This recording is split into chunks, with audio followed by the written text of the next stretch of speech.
მოლოტოვ-რიბენტროპის პაქტის გაფორმების შემდეგ საბჭოთა კავშირს თავის გავლენის სფეროდ ესტონეთი და ლატვია ერგო.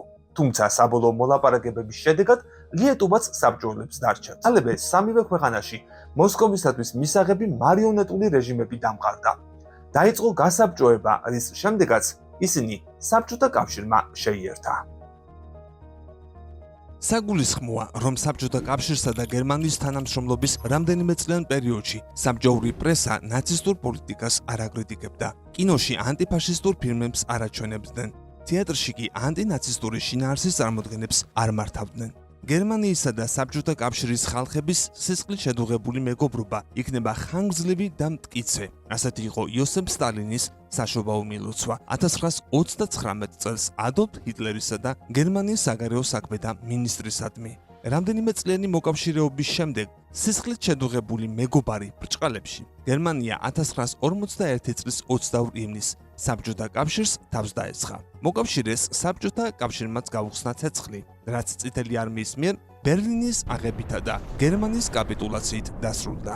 რატომღაც საბჭოთა კავშირის მემკვიდრეები და მათი მხარდამჭერები თითქმის არასდროს ახსენებენ ლენდ-ლიზის პროგრამის როლს ნაცისტურ გერმანიაზე გამარჯვებას ესაუბრისას.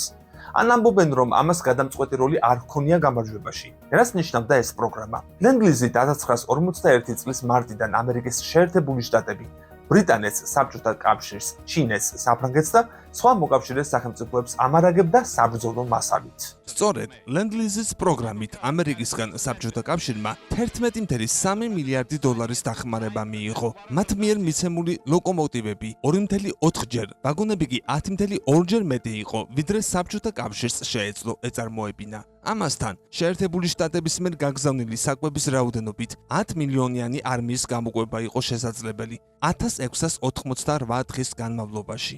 რეალურად საბჭოთა სოციალისტური რესპუბლიკის მაშინდელი ლიდერი ლენდ-ლიზის პროგრამის როლს ხედავდა და აღნიშნავდა კიდეც მის მნიშვნელობას.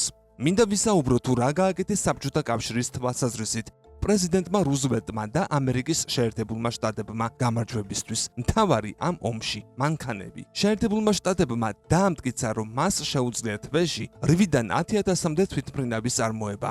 ინგლისი თვეში 3,000 თვითმფრინავს აწარმოებს, ძირითადად მძიმე ბომბდამშენებს. ამიტომ შეერთებული შტატები მანქანების ქვეყანაა. ლენდ-ლიზით მოწოდებული ეს მანქანები გვეხმარება ომის მოგებაში, განაცხადა სტალინმა 1943 წელს. გამოიწერე კოდის YouTube არხი.